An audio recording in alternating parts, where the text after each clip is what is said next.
tonight, bracing for blowback. That's a lot of money. Like, you can't just start choking down $30,000, $40,000 here, $30,000 there. As Canada makes ready to retaliate for punishing U.S. tariffs, reaction from Manitoba businesses caught in the middle.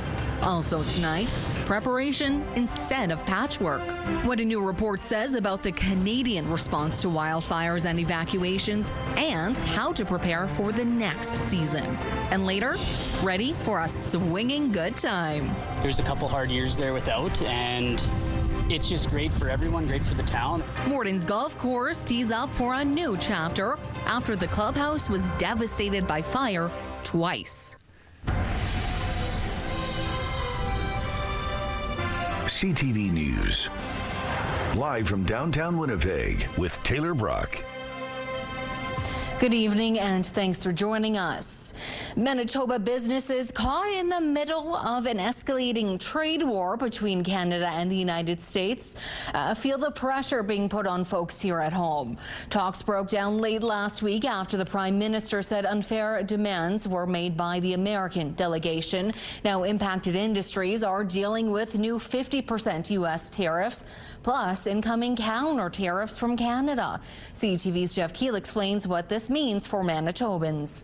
A lot of Phil Veldos's honey is exported south, but because of the newly escalated trade war with the U.S., he says that door is shut. A lot of Canadian honey will not cross the border. 50% tariff basically is like an embargo. After the Canadian delegation pulled out of trade talks Friday, President Donald Trump moved forward with 50% tariffs on billions of dollars worth of Canadian goods, including honey. Veldos sells 90% of his honey to a cooperative, which in turn sells to markets, including the U.S. I get paid from my cooperative based on their success in selling. So in a situation where they can't sell the honey, I don't get paid. Over the weekend, the Prime Minister said last-minute demands from the American delegation were unacceptable. Now Carney is promising counter tariffs next month. The government of Manitoba is 100% behind the Prime Minister's direction to retaliate against Donald Trump's unjustified and immoral tariffs. All of this means Manitoba businesses are on the hook. It is going to have an impact. There's no question about that, because there's a lot of businesses that simply can't make that pivot to simply say, okay, we're not going to do business with the U.S. This airless tire manufacturer in Winnipeg is worried about Canadian counter tariffs hitting materials they have to import. How do you continually grow and then all of a sudden now you have bigger bills, right? So especially when you look at those bills being tariffs, it's not like it's a small bill anymore. It's a pretty big bill. So I don't know what we would have to do, whether we'd have to, I don't know. Owner Derek Hurd says he wants Canadian leaders to stop with the rhetoric and get back to the bargaining table. This is elementary school stuff. And here we are, we have the leaders of the whole country just flinging off accusations and saying whatever they want. Well, I mean, come on, how's this going to work? The province and federal government have both promised supports for impacted industries. We're also listening to our business community and the workers are right across our province. Jeff Keel, CTV News, Winnipeg. Earlier today, CTV News hit the street to find out how Winnipeggers are feeling about the collapse of those trade talks. I think just, shut the door, lock them out, deal with it as it comes. Carney's doing the right thing, talking to everybody in Europe, talking to everybody in South America. I mean, there's lots of countries in this world. We do not have to be married to the United States. I think it is relatively important, but we should also continue to options elsewhere in the world for our trade. Most of the population is within 90 miles of the U.S. border.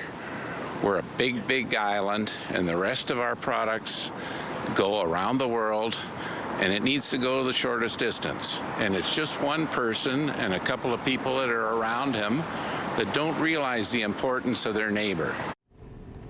The province has put together a trade council made up of business and labor leaders with the aim, it says, of protecting jobs and supporting exporters. On Saturday, the Premier said the province will support businesses, and that could look like things including tax deferrals and shifting contracts to Canadian firms. We're expecting an announcement on federal supports tomorrow. One person has died following a house fire at a home in Winnipeg's Rockwood neighborhood. The city says crews were sent to a bungalow in the 1000 block of Fleet Avenue shortly after 10 this morning. That's just a few blocks north of Grant Park Shopping Center. Firefighters launched an interior attack and had it under control within 20 minutes. However, one person was pulled from the home and declared dead at the scene. The fire is believed to be accidental, but the investigation is ongoing. No further details on the person's identity were shared. The federal housing advocate says First Nations are stuck in a spiraling cycle during wildfire season, and she's pointing a finger at a lack of coordinated emergency management and severe housing gaps. While looking at 2025, which was the second worst wildfire season on record, the report says First Nations were given little or no advance warning of the changing conditions, and some were outright ignored by provincial governments. The advocate pointed to Manitoba, saying the Assembly of Manitoba Chiefs and MKO called for support for communities that declared a state of emergency, but the province didn't respond for 10 days. On top of that, the report found vast differences in how people were being helped. Some municipalities and Indigenous organizations worked together to support evacuees. Others were wholly unprepared for the number of evacuees and their needs. And some were unwilling to receive evacuees altogether. When we see communities being evacuated, the questions are, where are families going? Are families staying connected? How are children still accessing education? The report makes 10 recommendations, including a national emergency management strategy, First Nations-led fire safety and monitoring, and improvements to infrastructure on reserves. The Royal Canadian Legion was created by veterans organizations a century ago right here in Winnipeg, and Ottawa is chipping in to help celebrate its centennial. Canada's Veteran Affairs Minister announced $300,000 from its commemorative partnership program for 75 projects, marking the milestone. The projects recognize the contributions of veterans, their families, and communities, and deepen the understanding of the country's military history and the sacrifices made. They include exhibits, commemorative events, performances, and more. We're self-funded at the Legion, so anytime the Legion can receive a grant to do something special, well, that means a lot to us. The Manitoba projects include a Belgian Independence Day parade, banners in Minnedosa and Gimli, and a Manitoba Métis Federation Royal Canadian Legion Centennial celebration. Be on the lookout for a new coin. The Royal Canadian Mint has just unveiled a new $2 circulation toonie. It commemorates the 100th anniversary of the Royal Canadian Legion and its long-standing support for veterans, their families, and communities. It was designed by Vladislava Pashenko of Calgary, who won a youth poster contest in 2023. Some of the design elements include a royal crest, the Legion's motto, silhouettes of a soldier, woman, and a child, and, of course, the iconic poppy, which will be produced in color as well as the uncolored version. In total, the Mint will produce 3 million of these coins and release them in circulation. That coin went into circulation today. And taking a look at tonight's weather, 16 degrees is the coolest it'll get for us as our overnight low. Into the night, we could potentially still be seeing some lingering thunderstorms, and winds could be as strong out of the south as 50 kilometers an hour with those gusts. Tomorrow morning, 18 degrees will start us off with a chance of showers in the earlier hours and a potential for that to be a thunderstorm as well. Third time's the charm for this golf club. 2 previous fires burned the Morden clubhouse. What happened and when the rebuilt club is teeing up next. The grass wasn't always so green at a Morden golf course. CTV's Joseph Bernacki explains. At Minnewaska Golf and Country Club, golfers on the driving range work on their swing before the end of summer. But this hasn't been an ordinary season in Morden. It's been a journey over the last couple of years, and yeah, to be able to sit here, it is surreal. It's a good word for it. Greg Heesum remembers a cold day in January 2025. The clubhouse in ruins after a second devastating fire, just after they reopened from a previous fire in November 2021. Heesum recalls sifting through the rubble in -30. Probably how unreal that felt. I actually thought someone was playing a joke on me when they made the call to say that there was another fire. The cause was found to be electrical, but membership in the community got together to rebuild yet again. Now, a state-of-the-art clubhouse looks over the 9th green with a patio and year-round restaurant.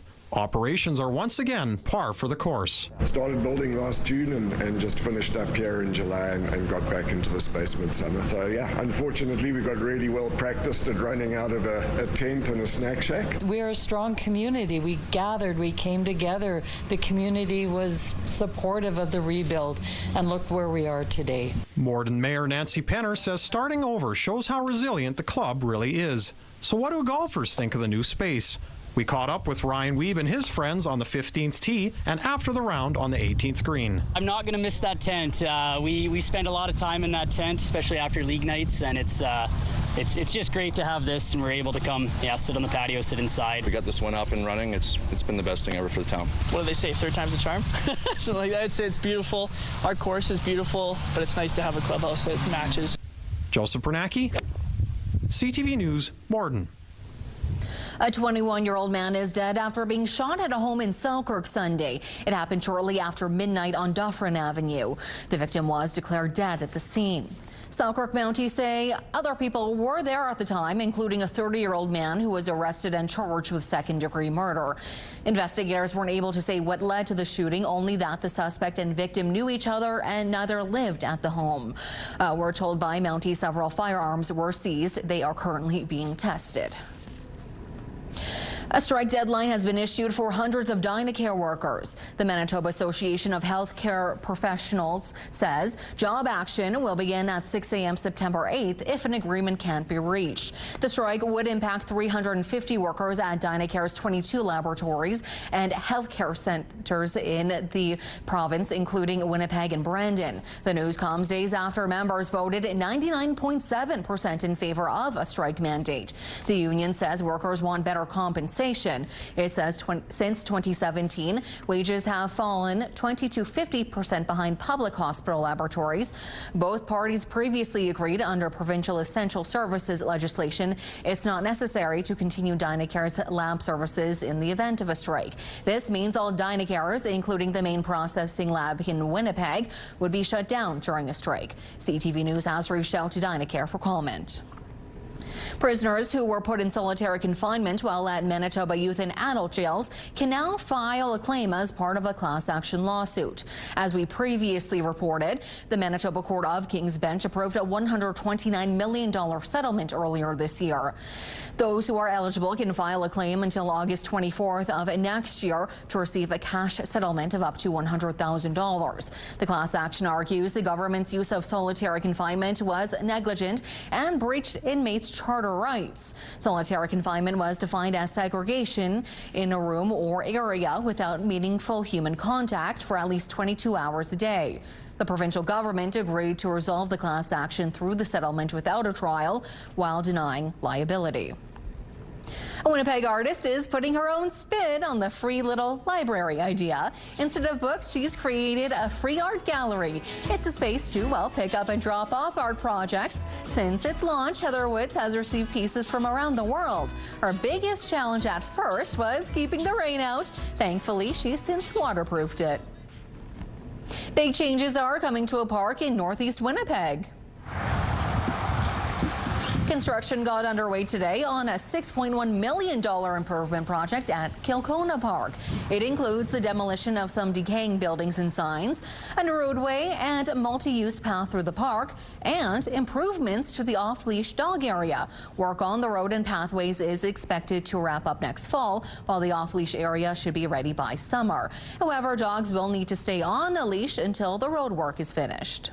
And speaking of parks, the St. Vital School is starting the new year off with a big announcement.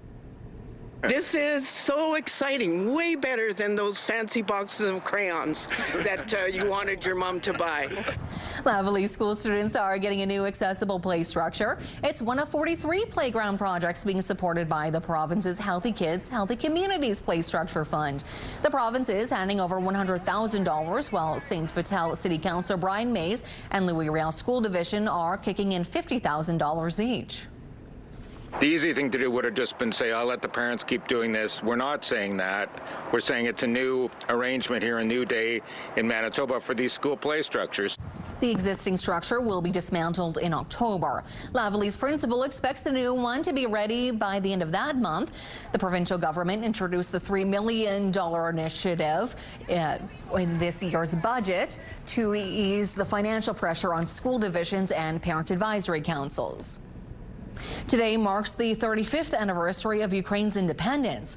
On August 24th, 1991, Ukraine's independence from the Soviet Union was ratified. Manitoba's community gathered Sunday to mark the historic event with food, vendors, crafts, and family-friendly activities. While it was a celebration, what is currently happening in Ukraine wasn't far from the minds of those who were there. I think it's important for us not just to come together to commemorate and celebrate the event, but also to remember that Ukraine is going through a very difficult time at this stage. It's the 5th year. City is being bombarded, hospitals are being destroyed, children are being kidnapped in Ukraine, and so we can't forget the war crimes that are being committed by Moscow on a regular basis. Funds that were raised are being sent for more humanitarian aid to Ukraine. Height isn't getting in the way of this young boy on a mission. We'll show you why he's getting his hands dirty. Plus, damp and rainy. We'll show you when we'll see a sunny streak. Still to come in your complete Skywatch forecast.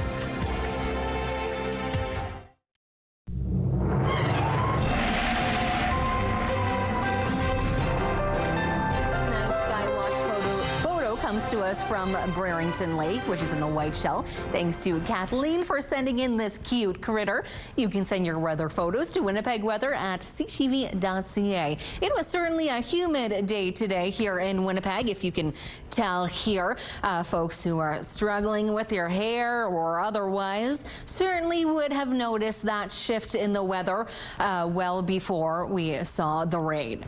We are seeing tomorrow, unfortunately, sorry folks, you will want to keep your rain slickers handy, really wherever you are in Manitoba to start the day off, and northwestern Ontario, which that rain could actually be quite heavy at times, including here in Winnipeg in the late morning, early afternoon. But as the late afternoon comes around, at least folks in northern Manitoba, you're expecting mainly clear sky. Here, though, in Winnipeg, we will be continuing to see that rain and feel the humidity. We will potentially be seeing a severe thunderstorm in northwestern Ontario, so that's one thing we'll keep an eye on throughout the day tomorrow. We will watch this system start to push out of Manitoba by the time early Wednesday morning comes around.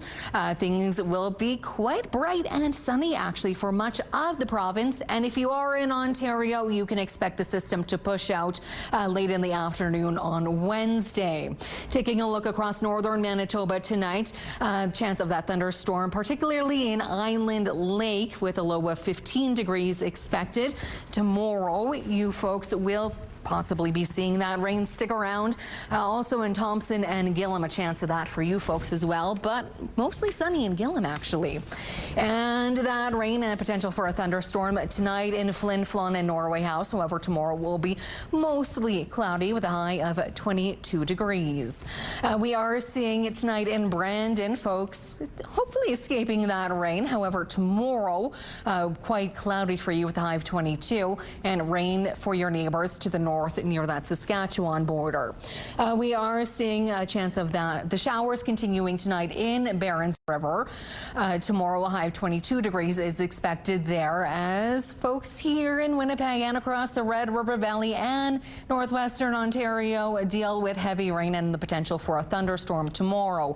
Don't worry, we'll look on the bright side here in Winnipeg. We are expecting a mostly sunny sky Wednesday through Thursday, maybe some more rain on the weekend. Crossing our fingers here.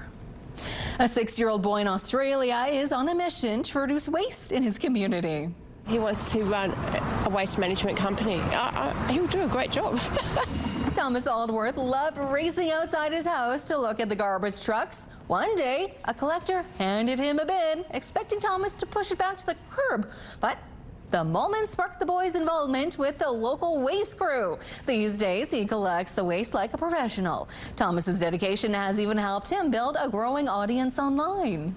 A pair of Tiger athletes are showing off their fighting skills. The duo is dominating Manitoba's taekwondo scene. That's coming up next.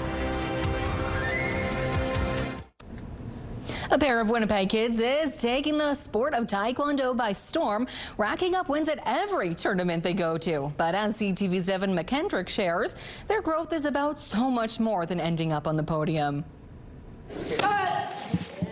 12-year-old Aurora and 8-year-old Ronan are training hard this summer, not taking time off as they continue to improve their skills. They've each been participating in Taekwondo for a few years now, and in a short time have climbed the ranks. They're super outstanding. I mean, when Aurora started, she was 8, very shy, very timid, lots of anxiety, but now she's come out of her shell. Now she's the tiger. So she's been doing really well.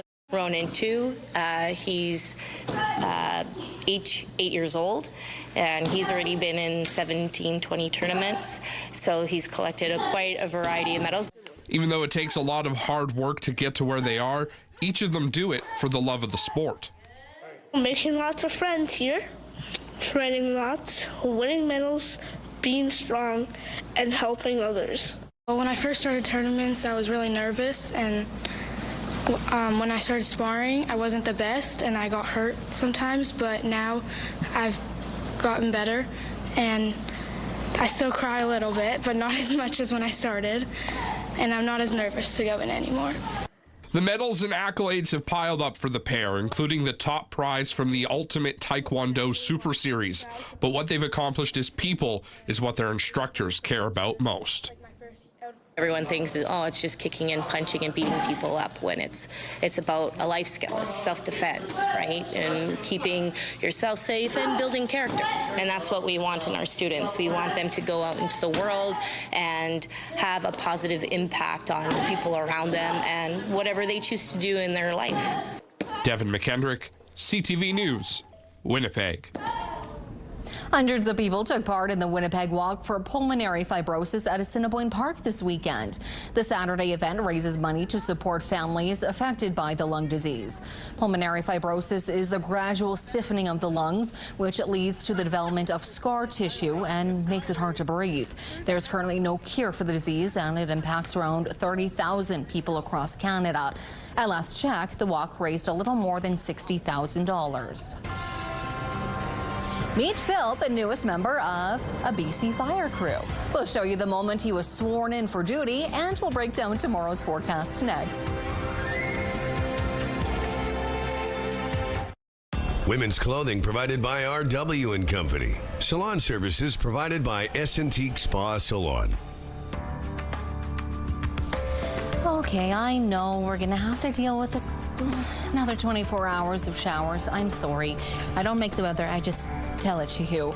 We could likely, frankly, be seeing a thunderstorm in the afternoon with some strong winds. So if you are heading out, particularly if you are commuting home, make sure you are keeping an eye out for that potential of heavy showers. Temperatures will reach a high of 22 degrees Celsius for us throughout the day. However, it could be feeling a little more like 28 with that humidity.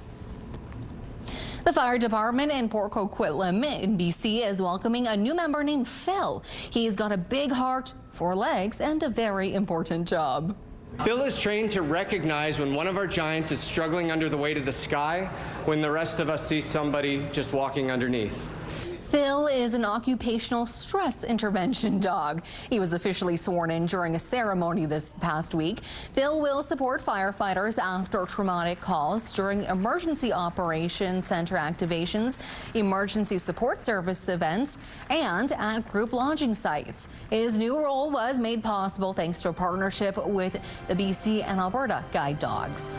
And that is it for us this evening. Thanks for watching, and good night.